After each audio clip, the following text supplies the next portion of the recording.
ازيكم عاملين ايه؟ اهلا بيكم في قناة تجارب شاشتة. النهارده تجربة جديدة من KFC.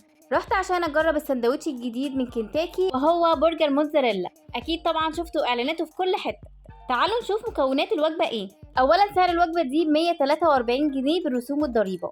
انا طلبت السندوتش ده من على الابليكيشن وانا واقفة بره عند الفرع اللي انا عاوزة اجيب منه، وبصراحة كان اسرع اوردر طلبته من كنتاكي. تعالوا بقى ندخل في المهم. اول حاجة طبعا كان معاه المشروب، وطبعا البطاطس كانت نازله سخنه مولعه يا جماعه، وقعدت اكل منها كانت عجباني جدا جدا، واول مره اشكر في بطاطس كنتاكي. تعالوا بقى نشوف السندوتش الجديد اللي هو برجر موتزاريلا. ده شكله، بصوا السندوتش شكله كبير جدا وريحته ما اقولكوش يا جماعه. السندوتش كان سخن مولع.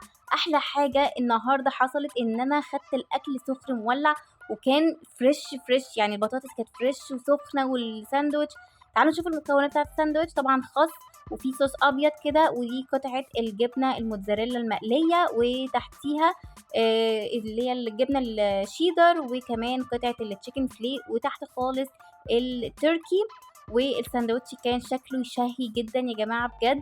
فانا يلا دقت بقى الساندوتش دلوقتي معاكم، وعايزه اقول لكم يعني اول مره هشكر في كنتاكي في حياتي. الساندوتش ما فيهوش غلطه، يعني الساندوتش هياخد 1,000,000 من 10. بجد اتبسطت منه جدا، كل حاجه فيه ممتازه. الجبنه الموتزاريلا زي ما انتم شايفين سايحه ومقرمشه وسخنه. بقى الاكل طالع سخن وكل حاجه كانت جميله بصراحه. اول مره يا جماعه هديله 1,000,000 من 10. لازم تجربوا الساندوتش. بس انا تعليقي الوحيد ان الساندوتش كان غالي جدا، يعني 143، يعني قول 145. طبعا الساندوتش غالي على فرد واحد.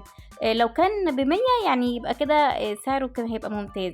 فياريت ينزلوا من سعره شويه. وبس كده انا خلصت الفيديو، رب يكون عجبكم. ما تنسوش تشتركوا في القناه وتعملوا لايك للفيديو عشان تدعموني، واستنوني بريفيوهات كتيره جديده ان شاء الله. ويلا باي باي.